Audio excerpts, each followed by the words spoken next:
Hello and welcome. In this video, we're going to walk through 5 AP Physics 1 fluid mechanics problems that this TI-84 calculator program can help you solve.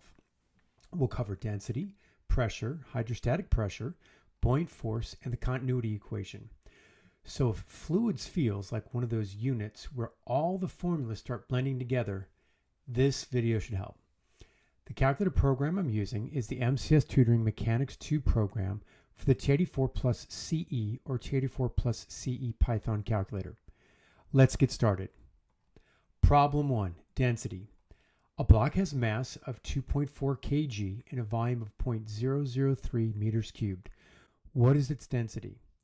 For this problem, I go to Mechanics 2, Fluids, Density, rho equals m over v. Rho is that Greek...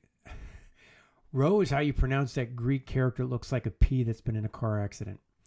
Okay, now I enter m equals 2.4 and v equals 0.003 or just 0.003.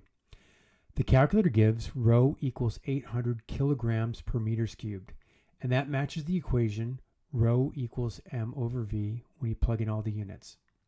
So this is a straightforward density problem. If you know mass and volume, the calculator program quickly helps you find the density.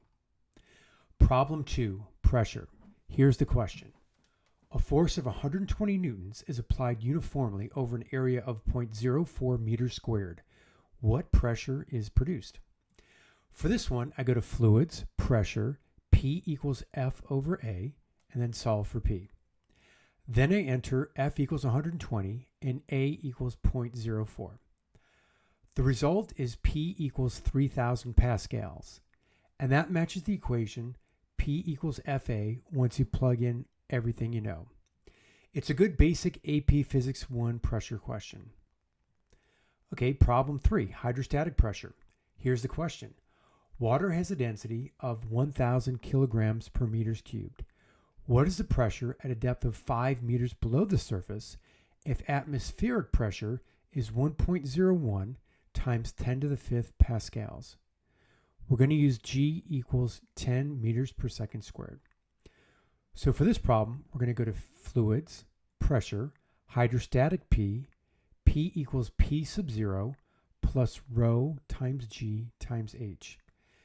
Then we'll enter P sub 0 equals 1.01 e to the 5.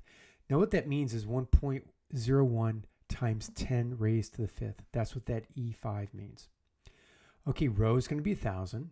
G is 10, and H is 5.0. The calculator gives you 1.51 E5 pascals. That's 1.51 times 10 to the 5th pascals.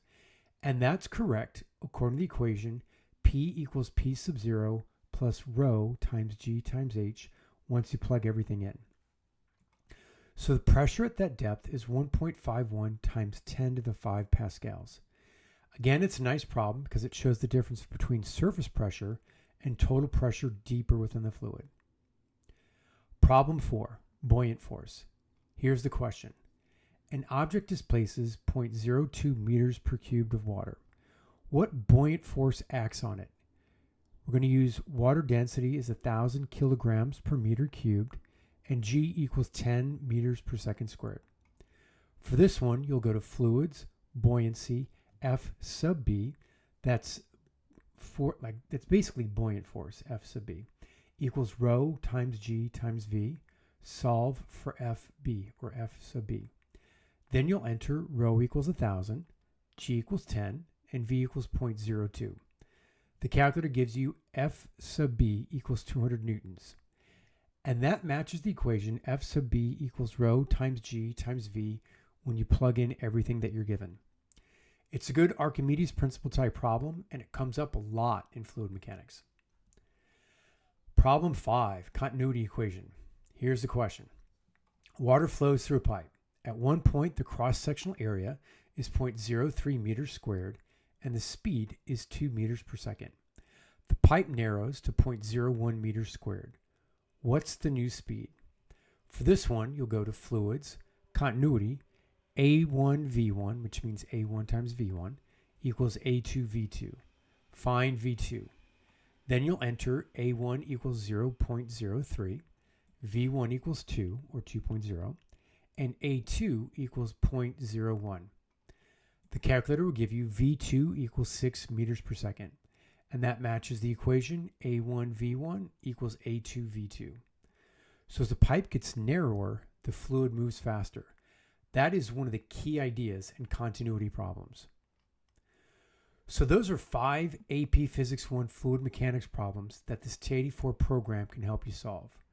We covered density, pressure, hydrostatic pressure, buoyant force, and continuity. If you're studying fluids, this can save you time, reduce mistakes, and help you keep the formulas organized. If you'd like the program, check in the links below. And if you want, I can do another one like this for rotation, pendulums, or orbits. Just let me know which one you'd like to see next in the comments, and thank you for watching. And good luck in all your physics.